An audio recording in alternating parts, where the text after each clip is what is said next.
Hey, I am Astroman. Welcome to the 7th video of Artemis series. This is my first project on YouTube about the Artemis mission of NASA. पिछले 6 video में हमने Artemis mission में use किए जाने वाले नए नए technologies के बारे में जाना है। SLS, Orion capsule, human landing system और लूनर गेटवे को अच्छे से देखा है। और अब नेक्स्ट 3 वीडियो में हम आर्टेमिस मिशन में अप्रूव तीनों मिशनों के बारे में बात करेंगे, आर्टेमिस 1, आर्टेमिस 2 और आर्टेमिस 3। ये वीडियो है आर्टेमिस 1 के ऊपर। आर्टेमिस 1 आर्टेमिस प्रोजेक्ट का पहला मिशन है जिसमें हम अपने स्पेसक्राफ्ट को मून की तरफ भेजेंगे।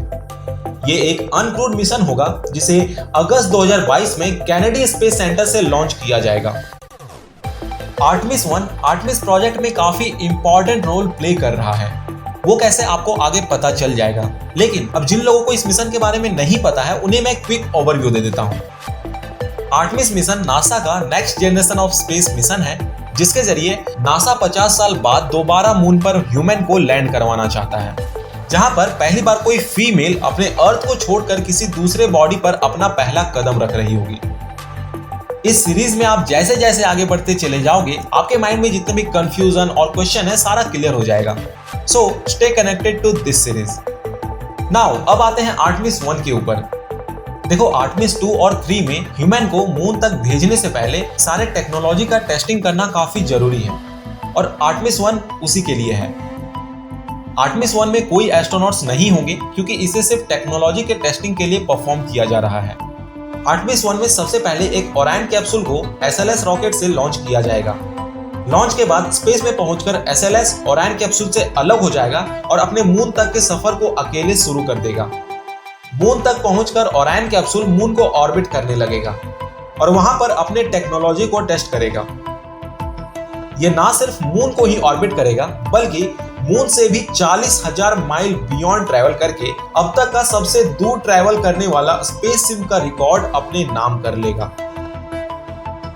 मेनली इस फ्लाइट के जरिए performance of SLS rocket and Orion capsule का अर्थ के एटमॉस्फेयर को पार करके पैसिफिक ओशियन में लैंड करने के कैपेबिलिटी को टेस्ट किया जाना है। और अगर SLS और ओरायन कैप्सूल इन सभी टेस्टिंग को सक्सेसफुली कंप्लीट करता है तभी आर्टेमिस 2 मिशन के दौरान ओरायन कैप्सूल को क्रू के साथ मून तक भेजा जाएगा।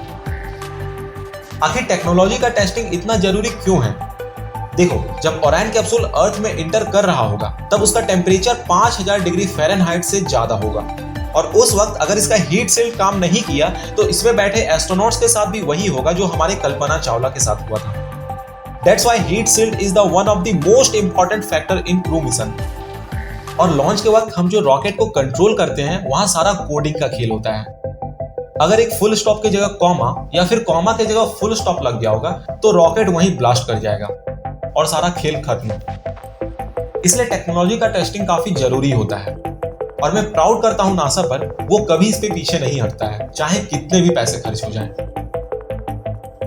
अब आते हैं वापस से आर्टेमिस 1 मिशन के ऊपर।